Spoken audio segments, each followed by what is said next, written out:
안녕하세요. 거지근성 남자친구 어머님 때문에 파혼한 여성입니다. 가끔 외롭거나 힘이 들 때 사연을 들으러 오는데요. 오늘만큼은 제 사연을 이야기해볼까 싶어요. 처음 남자친구를 알게 된 건 2년 전 가을이었습니다. 당시 저는 대학가에서 포장마차 분위기가 나는 작은 횟집을 운영하고 있었어요. 20대의 아가씨가 웬 횟집이냐 의아하실 수도 있는데 사실 저희 집은 경제적으로 한순간도 넉넉한 적이 없었습니다. 부모님께서 결혼하시던 때 친가와 외가 그 어느 쪽에서도 도움을 받지 못하셨다고요. 게다가 어머니께선 선천적으로 몸이 약하셨던 탓에 경제활동은 오롯이 저희 아버지의 몫이었습니다. 사정이 그렇다 보니 늘 저희 집은 경제적으로 빠듯했고, 그나마 제가 중학교 졸업을 앞두었을 때 처음으로 저희는 반지하 월세에서 지상 빌라의 전세집으로 이사를 갔어요. 솔직히 저라도 공부를 잘해서 의사나 판검사라도 될 수 있었다면, 그래서 부모님을 가난에서 벗어나게 할 수 있었다면 좋았겠지만 저는 그렇게 특출난 학생은 아니었습니다. 노력을 안 해본 건 아니지만 제 상태는 누구보다 제 자신이 잘 알았지요. 이대로 대학에 간다고 한들 부모님 돈이나 까먹지 않겠나 싶어서 안 가겠다고 고집을 피웠어요. 하지만 부모님께선 절대로 안 된다고 무슨 수를 써서라도 제 대학 등록금은 내주실 테니 무조건 가라고 그러시더라고요. 대학을 안 나오면 이 사회가 저를 사람으로도 안 봐준다면서. 그래도 운이 좋게 서울 소재의 4년제 대학은 들어가게 되었습니다. 합격의 기쁨도 잠시, 바로 등록금 걱정이 되더군요. 부모님께선 걱정 말라 호언장담을 하셨지만 불안하고 괜히 죄송스럽고 그런 제 마음을 눈치채셨는지 부모님께서 저를 불러 통장 하나를 건네주셨습니다. 제가 어렸을 때부터 저를 위해 모으셨던 돈이라고요. 아, 그날 저 부모님 앞에서 정말 눈물 콧물 흘리며 어린애처럼 울었습니다. 왜 나는 백화점에서 운동화 안 사주냐, 브랜드 잠바 입고 싶다며 철딱서니 어깨 굴던 지난날이 떠올라서 너무 죄송했거든요. 하지만 제가 자라는 동안 물가가 미친 듯이 올랐잖아요. 아버지가 모아주신 돈은 4년의 대학 생활을 충당하기엔 부족했습니다. 게다가 2학년으로 올라가던 해였습니다. 당시 저희 가족은 빌라에서 살고 있었는데 그 빌라 주인이 전세를 올리겠다고 통보를 해왔지요. 그 돈을 내지 못하면 찾아보나마나 지하 외에는 선택권이 없었습니다. 저나 아버지는 괜찮았지만 문제는 어머니셨어요. 앞서 말씀드린 바와 같이 저희 어머니는 건강이 매우 안 좋으셨거든요. 폐가 다른 사람들의 80% 정도밖에 역할을 해내지 못한다는 의사의 소견도 있었고, 저는 고민 끝에 아버지께서 저에게 주신 돈을 다시 돌려드렸습니다. 아버지는 괜찮다고 어떻게든 당신이 돈을 구해오겠다 하셨지만 직장에서도 잘리네만의 소리가 나오는 상황인 걸 알고 있던 저로서는 그런 아버지를 믿고 알아서 하시라고 내버려 둘 순 없었어요. 통장을 돌려드린 뒤 처음에는 학교를 그만두려고 했습니다. 제가 무슨 공부에 큰 뜻이 있는 것도 아닌데, 하지만 나중에라도 부모님께서 제가 학교를 때려친 걸 아시면 얼마나 스스로를 탓하시진 않을지 걱정이 되더라고요. 고민 끝에 저는 일단 휴학 신청을 하고 학교 앞 횟집에서 아르바이트를 시작했습니다. 횟집에서 아르바이트를 시작할 때만 하더라도 몸에 뜨는 기술이나 그런 거에 대단한 뜻이 있던 건 아니고 그곳이 가장 빨리 일을 시작할 수 있었고 시급도 다른 곳보다 나쁘지 않았기 때문이에요. 하루에 8시간 이상 웬만한 회사원들보다 더 오래 일하면서 많은 걸 배웠습니다. 솔직히 저희 교수님이 들으시면 뭐라 하실지 모르겠지만 강의실에서 듣는 강의보다 훨씬 유용한 피가 되고 살이 되는 삶의 지혜까지 배우는 듯 했어요. 그렇게 2년을 휴학하면서 돈을 모았습니다. 일단 돈을 벌기 시작하니까 돈 욕심이 생기더라고요. 처음에는 등록금을 벌어야겠다는 생각이었는데 돈이 모이고 모여서 목돈이 되니 학교를 가는 게 맞나 싶었지요. 그런 와중에 어머니께 제가 학교를 가지 않고 횟집에서 돈을 벌고 있었다는 사실을 들키고 말았습니다. 매번 딸 옷에서 비린내가 가시질 않으니 어머니께서 며칠 저를 따라다니셨던 모양이더라고요. 어머니께선 이 모든 게 당신 때문인 것 같다고 앞으로 어떡하려고 그러냐며, 아버지께서도 당신이 그 돈을 받아 쓰는 게 아니었다며 한바탕 난리가 났었어요.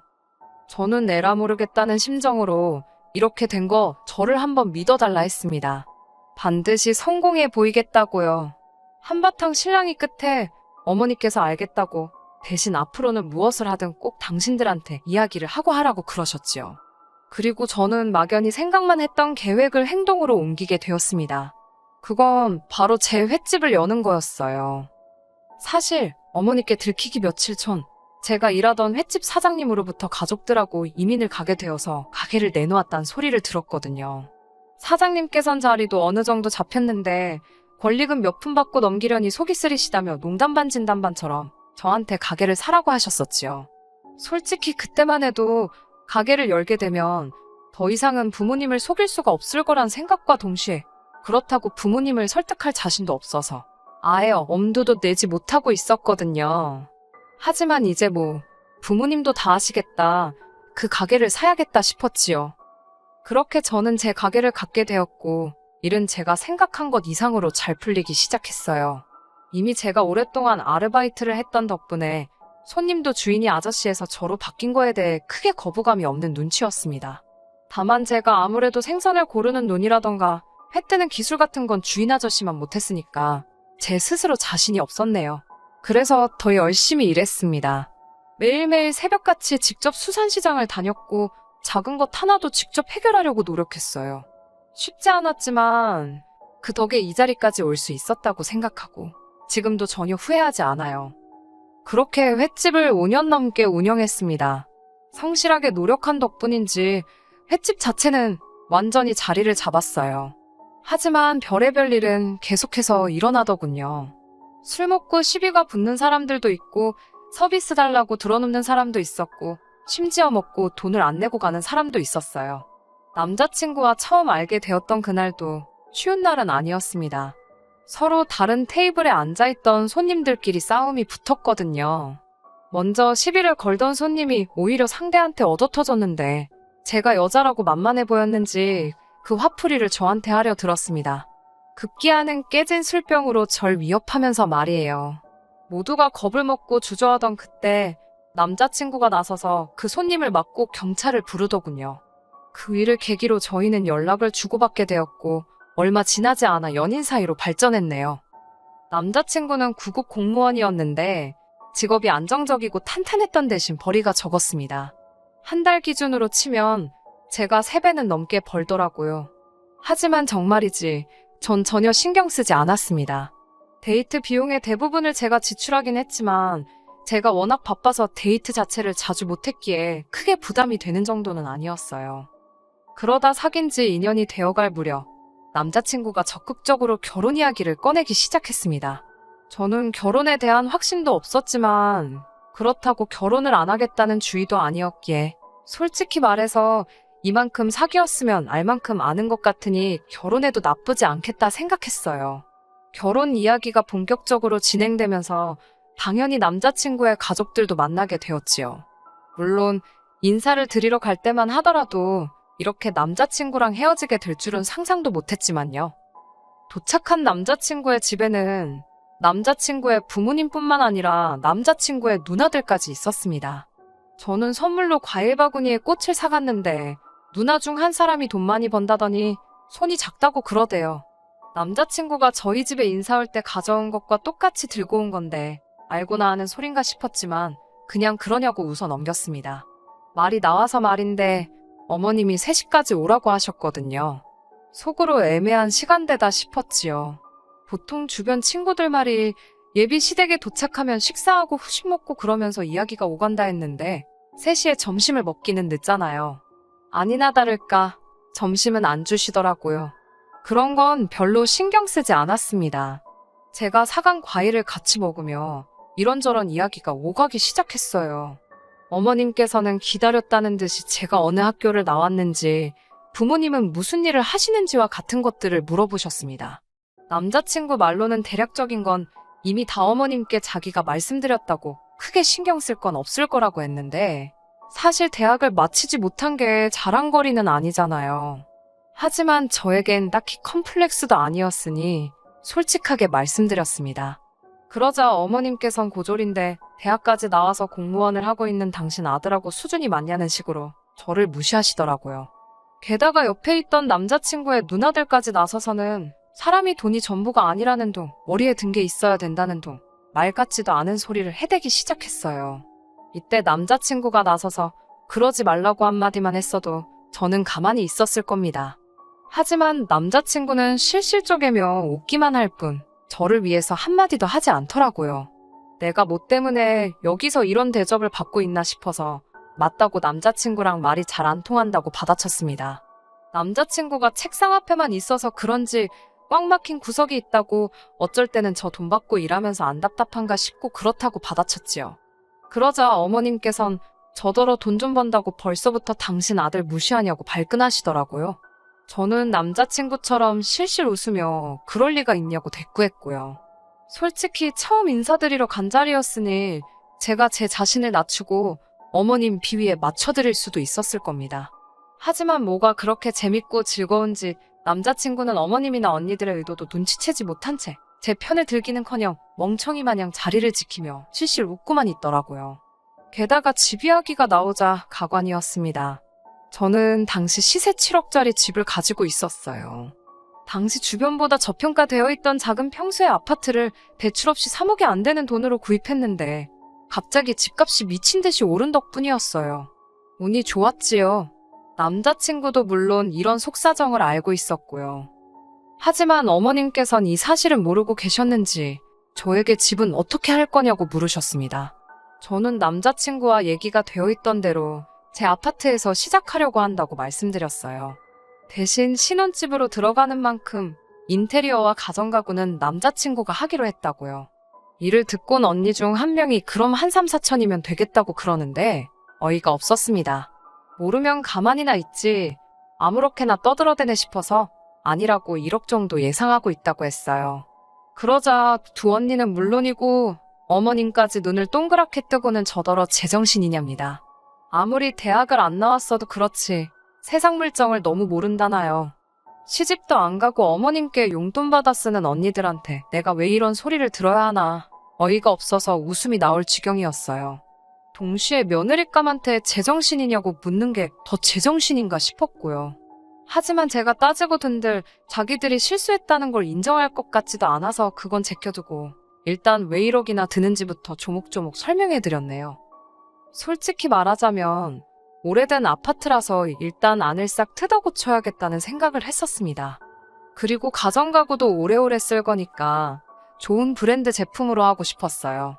사람마다 생각하는 기준이야 다르겠지만 저는 대부분의 시간을 횟집에서 보내다 보니 집에서 머물 때만큼은 정말 편안하게 있고 싶었거든요. 남자친구도 자기가 모아둔 돈도 꽤 있고 어머님이 보태주실 거라서 1억은 거뜬하다 했기 때문에 어머님이 그렇게 놀라실 줄은 몰랐다고 말씀드렸지요. 어머님께서는 저와 남자친구를 번갈아가며 몇 초 동안 바라보시더니 알겠다고 하셨습니다. 대신 아파트 명의를 제 명의에서 공동 명의로 바꾸라고 하시더군요. 황당한 어머님의 말씀에 그건 곤란하다고 했습니다. 1억이 작은 돈은 아니지만 아파트 값에 비하면 반의 반도 안 되지 않냐고 계산이 안 맞는다고 했지요. 그러자 어머님께선 그럼 당신이 미쳤다고 제 집에 1억을 쳐바르냐입니다. 또다시 이어진 어머님의 수준 낮은 언행의 진저리가 나더군요. 저는 어머님께 그 집에 저 혼자 살 게 아니고 어머님 아들도 같이 살 거라고 그리고 그 집에서 저보다 어머님 아드님이 더 많은 시간을 보내게 생겼다는 사실을 다시 한번 상기시켜드렸네요. 그제서야 언니들도 뭐라 반박을 못하겠는지 입은 뻥끗하지도 않고 그저 사나운 눈초리로 절 째려보고만 있더라고요. 확신컨대 남자친구도 그런 언니들의 반응을 봤고요. 하지만 이번에도 남자친구는 사람들 눈치만 이리저리 살펴올 뿐 똑바로 말 한마디도 하지를 못하더군요. 어머님과 언니들 그리고 제 사이에서 신경전이 이어지는 동안 남자친구가 하는 일이라곤 고작 실실 웃거나 눈치를 살피는 게 전부였습니다.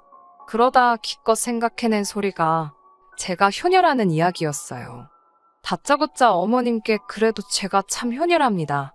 매달 돈 벌면 제일 먼저 부모님한테 용돈으로 200만 원씩 보내드린다고요. 뭐 한다고 쓸데없이 그런 소리를 하나 싶어서 저도 모르게 한숨이 나오더군요. 남자친구의 이야기를 가만히 듣고 계시던 어머님께선 그러면 결혼해서도 계속 그렇게 친정에 돈을 가져다 줄 생각이냐고 저에게 물으셨습니다. 저는 조금도 주저하지 않고 그럴 거라고 했어요.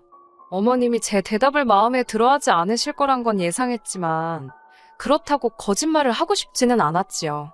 그러자 어머님께선 이것 보라며 결혼하면 남편이 버는 돈이건 제가 버는 돈이건 부부 공동재산이랍니다. 그러니 남편과 상의를 하고 어른들 의견도 물어야 하는 거라대요. 100번 양보해 남편이랑 상의를 하는 건 그렇다 쳐도 왜 어른들하고 상의를 해야 하는 건지는 이해가 도통되지 않아서 왜 상의를 해야 하냐고 여쭈었어요. 그러자 어머님께선 당연한 거 아니냐며 당신은 친정에 재산 빼돌리는 며느리는 볼 생각이 없으시답니다. 그러자 한 언니가 아니면 양가에 똑같이 잘하면 되겠네 그러는 거예요. 다른 언니도 그 말이 정답이라면서 양가에 똑같이 하면 아무런 문제될 게 없답니다. 다들 미쳤다 제정신이 아니다 싶었지요. 솔직히 이때는 이미 결혼하겠다는 생각은커녕 갈 때 가더라도 할 말은 하고 나가야겠다 싶어 어머님을 똑바로 쳐다보고 말씀드렸습니다. 어머님, 저희 부모님은 당신들 드실 거 못 드시고 입을 거 못 싸입으시며 저를 키우셨지만 어머님은 뭐 절 위해 하신 일이 있으신가요?